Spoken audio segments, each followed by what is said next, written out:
Hello, this is the first time I'm doing a voice reveal. I'm here on my chess.com account. I have just reached 4,541 in puzzles, of course. Um, that is a really impressive number, and today I'm going to be showing you how to achieve it yourself. Well, to an extent. First and foremost, you have to be decent at the game. I'm about 1800 rapid, which is about a top 1 or 2% of chess players on chess.com. You also have to get a little lucky and practice often. You can't just come into this not knowing how to play or not playing for a couple of years and achieve a puzzle rating score of this. That being said, I am in the top zero point 0.1 percentile. Apparently, my global rank is about 1500, and this is my progress. As you can see, I kind of stagnated at the 2400. You can see some small peaks where I would play every once in a while, and that was great practice. But to actually achieve the score that I wanted to get, I had to play so often. I probably busted out. Actually, we can see for sure. Let's do past 30 days. I played 1,600 rated puzzles with an average win rate of about 88%. 10 hours or so of puzzles. Someone can do the math on that. I'm not going to be the one to do it. But all in all, it does take a lot of work and effort to get there. As you can see, I gained in these past 30 days about 2,000 rating points. And that is an impressive feat. There is no doubt about it. But with enough practice, you can get this rating as well. So I just hopped back into a game. A rated puzzle. And okay, I actually just solved this one. I was going to go through a couple of the components, and I'll give you all a couple of seconds to find it yourselves. It's a type of fork puzzle or attraction puzzle. Um, I'll give you all a couple of minutes to find out as I'm talking, rambling. One of the important things to do with these puzzles is to take your time and not rush anything. So one of the things that I'm going to do right now is just double, triple check that there's no checkmate. Both of our kings look a little, it's not the three pawns on h7, g7, and f7 that you would normally see in a typical game. But here we have a nice little tactic that simplifies the game and leaves us in a completely winning position. I hope you all have found it by now. Spoilers, it is queen takes d4. Taking the knight, and then we fork the king and the queen and win that puzzle. But I'm not going to know all of these. That's just going to be the facts. There's a chance that I could mess up on a couple of these, and there's a couple of times where I will have to go into the tank, and that is okay. See, this one is one where I might have to go into the tank for a little bit. It seems to be a really complicated puzzle with lots of things going on. First thing I'm doing is always checking for checks, and there are 0 checks in the position. Not even a queen sacrifice check. So, obviously I see my queen is hanging. I need to do something about that. Now, this is probably a danger levels puzzle. I can determine that just because there's no checks. We can't really capture the pawn that's attacking our queen. I see that their knight is hanging as well. So if I can make a threat of equal or greater value, I might be able to just win that knight outright. Now I see that I can pin the pawn to the queen and go queen to e6, and then he can no longer capture my knight. So that is like a nice escape route if that's what I wanted to do. It also happens to attack his pawn on b3. And let's see, can he move his knight anywhere after that? He can. He does have a little escape square on c3. That being said, I'm still pretty sure that's the right answer. wins us a pawn, gets our queen pretty in deep in his position. I can't actually take that pawn though, because then I'd lose my knight. So he moves his knight, and then I'm allowed to move my knight. Okay, let me tank on this one for a second.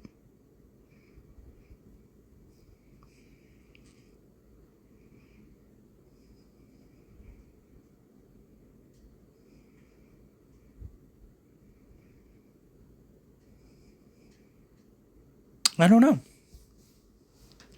I still think my move is correct. Queen e6. But I am not seeing the move that just outright wins me the game. I can't take the knight. Knight takes knight. Pawn takes.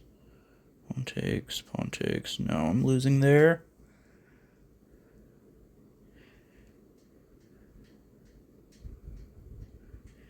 Can I move my queen to let him take my knight? And threaten his knight? I don't see it.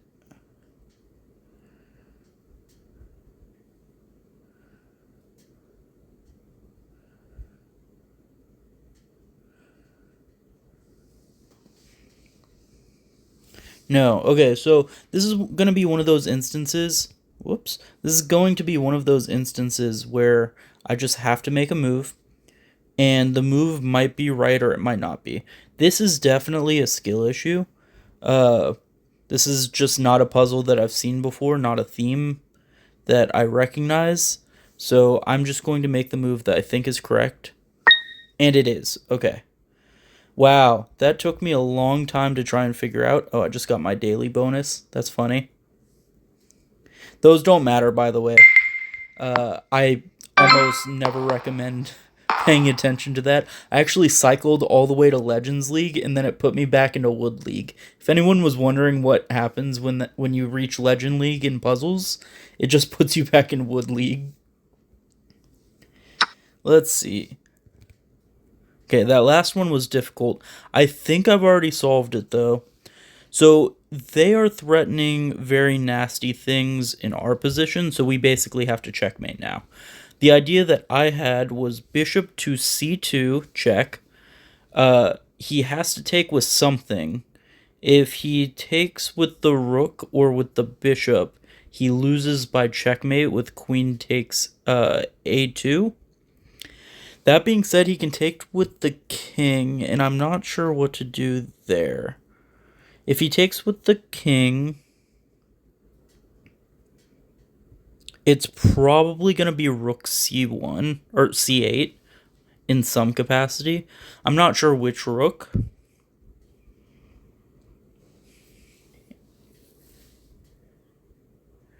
And then, yeah, our pawn is preventing him from blocking with the bishop. That has to be the right move. Or, alternatively, we could play queen takes a2 first. And actually, now that I'm seeing it like this, that seems like a really good idea. Because after queen takes a2, we can play bishop to c2, sacrificing our bishop two different ways, but it can't be taken either way because it's check. Wow, I think that's it. That's another good tip for these puzzles, by the way. Sometimes if you think you have the right answer, try reversing the order or switching up the order of things and seeing if it doesn't create a better result for you. So I'm going to try it out. Wow. Yeah, this was right, huh? That's insane. And again, taking your time is really going to help you out with these. Of course, I'm also speaking with y'all, so I am taking a little extra time. That is completely fine. Let's do a couple more of these and just see how far we can get. Basically, I want to make it until I get to a mistake. And really interesting. So I want to play bishop takes... I'm sorry, rook takes rook on e8, e7, and then queen b8 in some capacity. He does happen to have a nice response there. He can play queen f8, and that just protects him. And I want to see if I can't just simplify the game into a winning position, because we are equal on material. It's also worth noting he is also threatening a back rank checkmate, so I can't play something like queen takes knight or, queen b8. Not that I would want to, but just like immediately outing those moves. So I do think that it is going to be rook takes rook. After queen takes, I can play queen to b8, queen f8, and then I can capture the queen, and then I have a fork with the bishop. That's gotta be right. Oh, I did it in the wrong order. Whoops. I even said the right order, too. Dang it. And again, that's one of those reasons why you can't rush these things. You have to take your time. Okay, let's do a couple more. These can sometimes be addicting. So one of the first rules that you learn in chess should be, if you're, learning chess traditionally, if you have a passed pawn, you should push it. So let's just push it. And let's just push it. And let's just push it. Now, Andrea Botez has taught me the rule of the square. We have to be within the square's vicinity to stop promotion.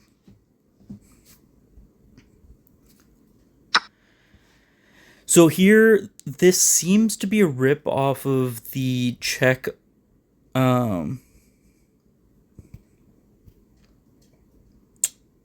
the e4 check of some capacity.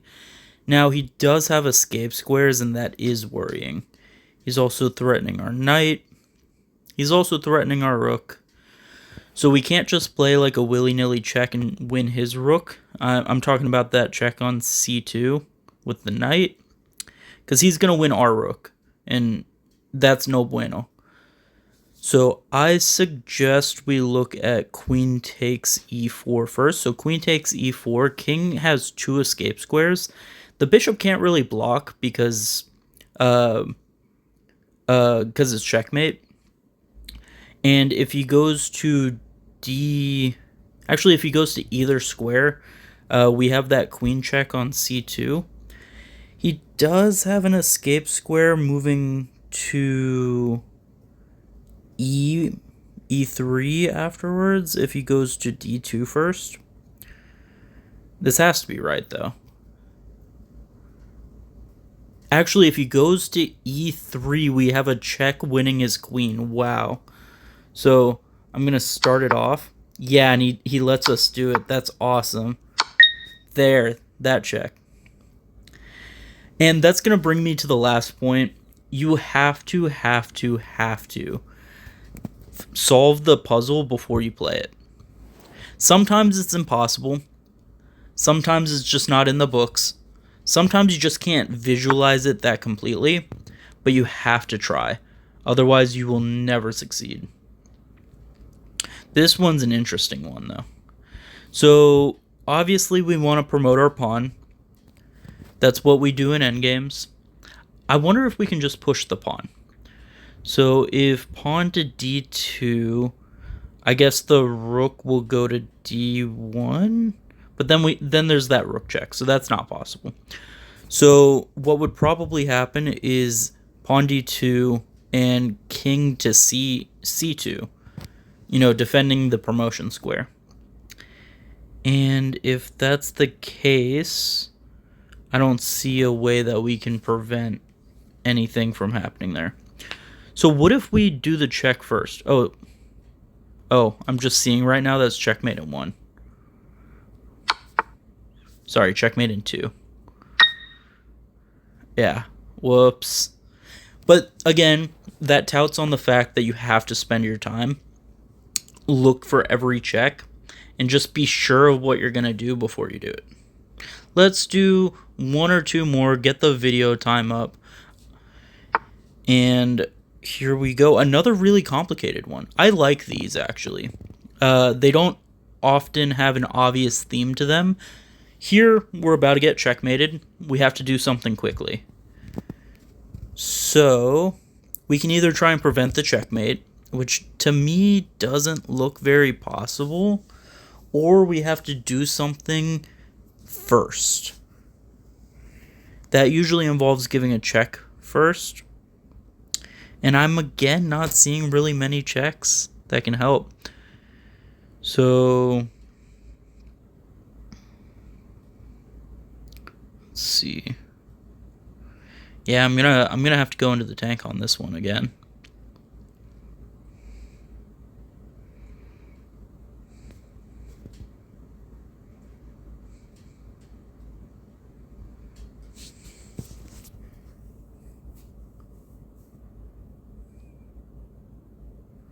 So I wonder if this isn't a aggressive puzzle, if it is a defensive puzzle. We have to try and defend against checkmate. Here we could play h5. h5 does defend against checkmate. However, he can bring his knight in and maybe try and sack on the h5 square. And that's not good either.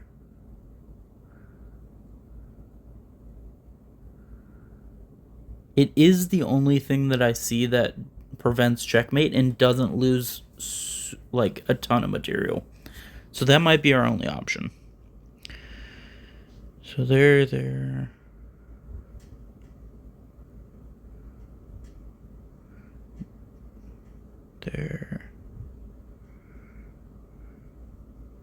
Sorry, I'm just calculating a sequence really quick just before I try this h5 idea. I mean, this has to be correct. The only other option I'm seeing... No, that doesn't work either. I was going to suggest g5. It doesn't actually attack the queen, but it looks like it does. But it isn't that I'm doing it for that reason. It's that I was going to defend the pawn with the queen. So my queen is x-raying my pawn on h7. So I could move the pawn to g5. And that would have been a way of defending the pawn. However, it doesn't work. He can just take on g5 with the rook, and then I lose my queen and probably get checkmated anyways. So let's try this. No. Wow. So now I'm really curious about the move.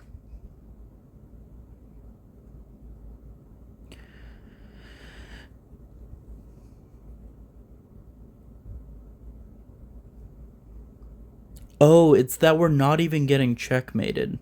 That's the idea. We take the knight because we're not getting checkmated. It certainly looks like we are. I thought we were. We can just simply take the knight. Yeah. And he isn't actually checkmating us. Wow. Super interesting puzzle. Okay, but we can't end on a bad note. This one's also really easy. I've seen this one before. Ooh, I almost blundered there. The idea is this. And then we take the knight. The idea is that we're going to be checkmating on a2, a1. Or at least driving the king out to where it would be a lot easier to attack it. I've actually seen this puzzle a couple of times. Maybe not this exact puzzle, but you start to see a pattern when you do these enough. Here, this looks like Robin's Tail mate. And now I'm kind of on a roll, of course. I had to make up for my pitiful shortcomings last time. So it's interesting to note here that although our opponent is threatening checkmate, his bishop is immobilized on e5.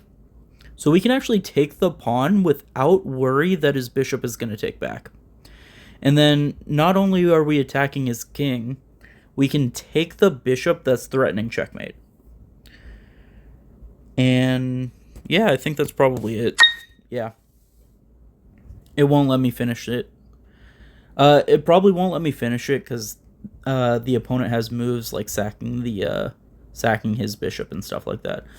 Well, anyways, thank you all so much. I appreciate you all visiting my channel. I will try and make more of these in the future, but I am heading off to college in a couple of weeks. So videos will actually probably stagnate. If I do get a chance to make these videos more in the future, please let me know in the comment section below. Like, subscribe, and I will see y'all next time.